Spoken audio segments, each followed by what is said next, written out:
Hello guys, welcome back to my channel. Magkakabit ako ngayon ng parking sensor 4i at saka dashcam. Ito hindi ko pa nabubuksan dito sa Nissan Orvan 15-seater.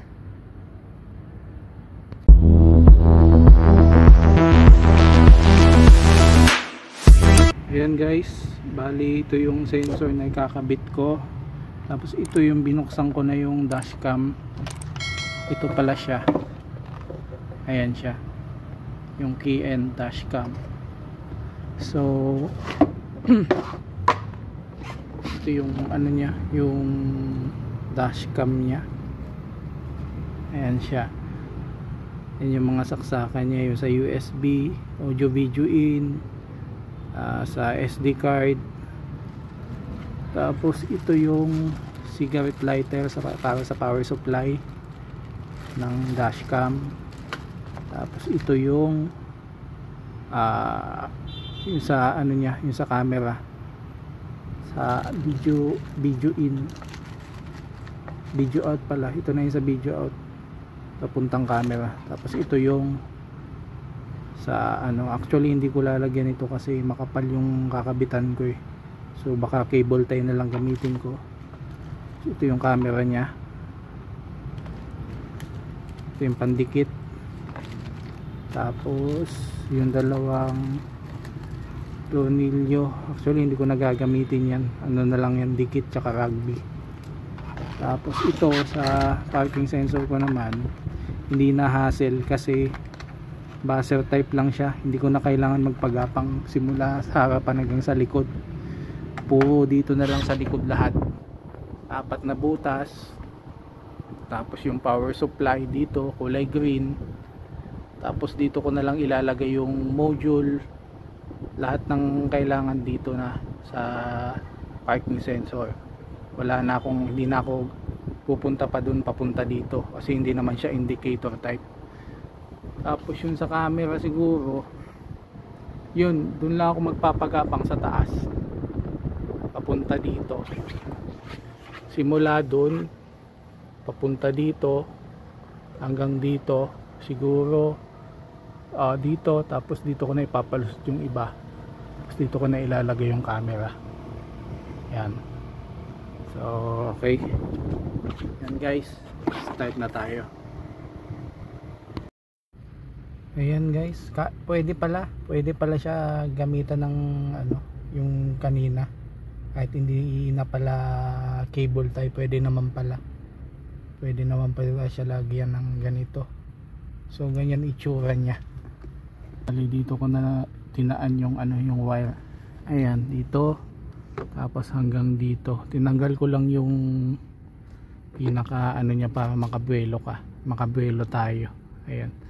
Kung gusto niyo mag DIY, manood lang kayo ng vlog ko para at least kung may sasakyan kayo ng ganitong Orvan, alam niyo na yung mga technique.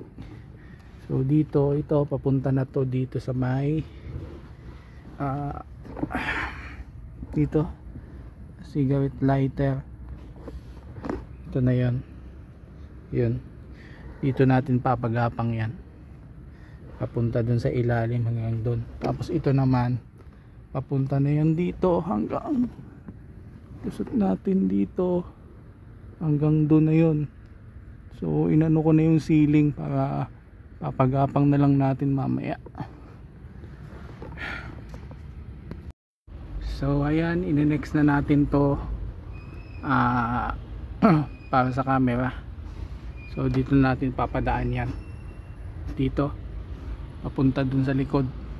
So binaba ko na yung ceiling para hindi tayo mahirapan magpalusot ng wire dito. Bali pinalusot ko na dito doon sa may parang ano yun, dito ko na nilusot hanggang dito.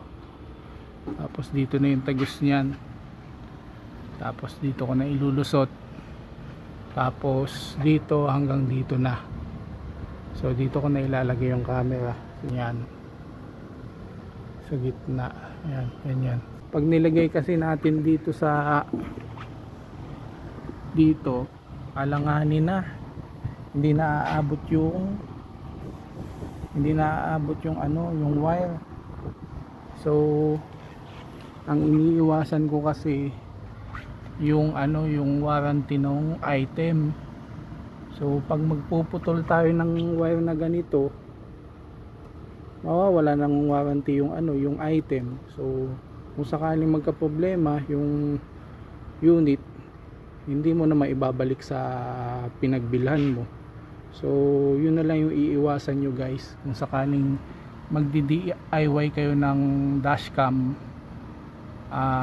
Iwasan nyo yung magputol ng wire o magdugtong ng wire para makaabot lang dito sa pinakalikod.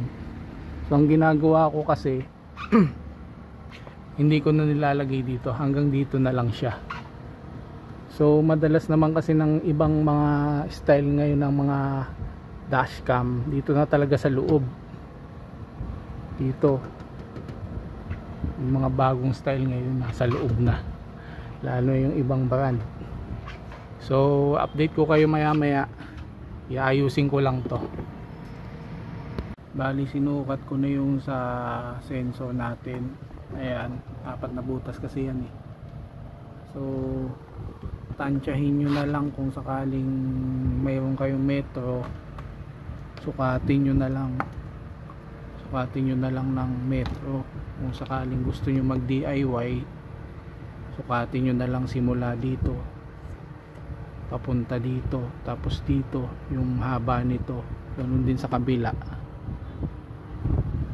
So ayan, is makita nyo yung technique kung paano ikabit yung 4i sa Nissan Urban. Ganyan guys, oh. Okay guys, ayan na, nilagay ko na yung sensor. Ayan. May tip pala ako sa inyo guys, kung sakaling gagawa kayo DIY, make sure bago nyo butasan yung sa sensor, anuhin nyo muna, kapain nyo muna dito sa loob. Kahit na anong sasakyan, kung sakaling magdi-DIY kayo sa ibang sasakyan nyo, make sure na kapain nyo muna sa loob kung may babanggaan na bakal, kasi syempre bubutasin mo to yung likod once na nabutasan mo na yan hindi mo na maano yan, matatanggal, butas na yan So yun lang guys yung tip ko. Kahit sa anong sasakyan, pag maglalagay ka ng sensor is kapain nyo muna bago nyo butasan. Yun lang tip ko. Okay, ayan guys, so bali ito yung pinaka parking sensor module. Bali makikita mo dyan may letter, diba? A, B, C, D. So yung A simula sa pinaka left hanggang pinaka right. So ganyan yung settings ng sensor ng pagkabit. So ito makikita mo yung parang speaker, yan yung parang ito yung pinaka niya, speaker, kasi dalawang klase kasi yan, may speaker, may yung isa monitor, speaker type kasi ito. So optional na lang yung monitor kung mayroong mayroong ganong klase. So ito yung sa power, and then yan, bali didikit lang siya dito guys. Ito natin lalagyan ko na lang ng konting rugby para dumikit siya ng matibay. So dito ko pinalusot, and then bali yung kukunin nyo lang po dito is kulay green na sa reverse trigger, kulay green po, tsaka yung black po yung negative. So yun lang po. Dito yung sa camera, so testingin ko pa to kasi pag nakayuko kasi masyadong yuko to. So titingnan ko muna, update ko kayo, baka bukas ko na matapos to kasi gabing gabi na grabe, alas 10 na. So yun, update ko na lang kayo guys kinabukasan, or basta i-update ko kayo. Okay, ayan guys, bali dyan ko nilagay yung ito yung module, tapos ito yung speaker nya. So dyan ko lang nilagay siya. So tatakpan natin siya nito. Bali bukas na lang siguro to guys. Bukas na lang siguro, oo, bukas i-update ko kayo kasi sobrang gabi na, uwi na ako sa amin. So update ko kayo bukas guys. See you tomorrow. 2,000 years later. Ayan guys, update ko kayo sa ginawa ko ngayon. Yan, natapos ko na yung ginawa ko. So ito na yung sa cigarette lighter, tapos yan siya. Ito yung front, ito yung likod, and then kung isa-swipe mo siya, ito yung front, ito yung likod. So ibababa pa natin to guys kasi baliktad. Pag binaba mo yan, saka siya mag proper way. Tapos ano pa ba, so yung SD card nito is 32 gig, and then press mo siya, lalabas siya. Ayan tinap ko siya sa reverse. Ayan guys, dyan ko na nilagay yung camera dito, tapos nilagyan ko na lang ng ng adhesive. Kinapalan ko dito adhesive para umabot siya dito sa pinakalikod, kasi masyadong mababa kasi dito banda Ang ginawa ko, tinaas-taas ko to, pinatungan ko ng adhesive. Ayan, itsura nya. Testingin natin pagbaba, kung ano yung style nito pagbaba. Ayan guys, ito yung pinakalikod nya. Tama lang yung nya, yung hindi masyado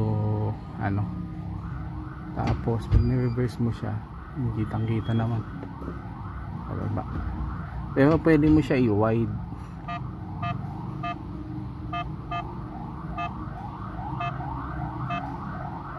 Ayan,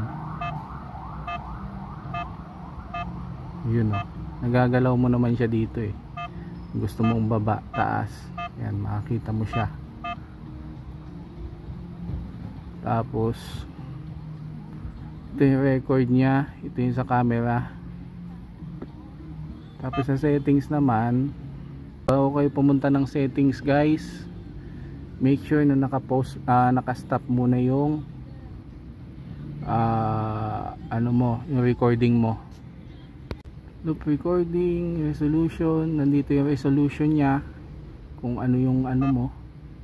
Loop recording, lagay natin 5 minutes. Exposure, screensaver, off,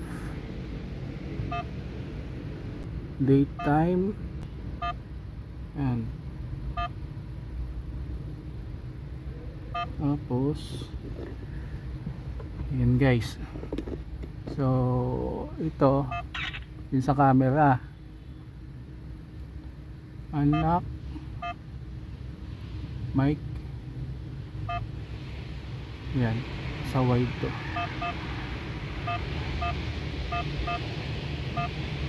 Bali kung iaano mo lang siya sa kabila, halimbawa gusto mo sa harap likod, yan. Pag gusto mong slide mo lang siya, kung gusto mong harapan lang, slide mo ulit siya kung gusto mong likod. So na-adjust yan dito. Ayan, gusto mong pinakataas, pinakababa. Ayan, ayan, na-adjust siya. Okay. Okay guys, hanggang dito na lang ako. So yung mga ibang itatanong nyo tungkol sa parking sensor, panoorin nyo na lang yung iba kong vlog na tungkol sa buzzer type na parking sensor. Meron ako doon, panoorin nyo na lang guys. Tapos tungkol dito naman sa dashcam, madami rin akong kinabitan nito. First, bali this time kasi urban ang ginamitan ko nito. Tapos ito, mayroon akong vlog nito, panoorin nyo na lang. So yun guys, hanggang dito na lang ako. Please subscribe to my channel. God bless everybody. Maraming salamat po.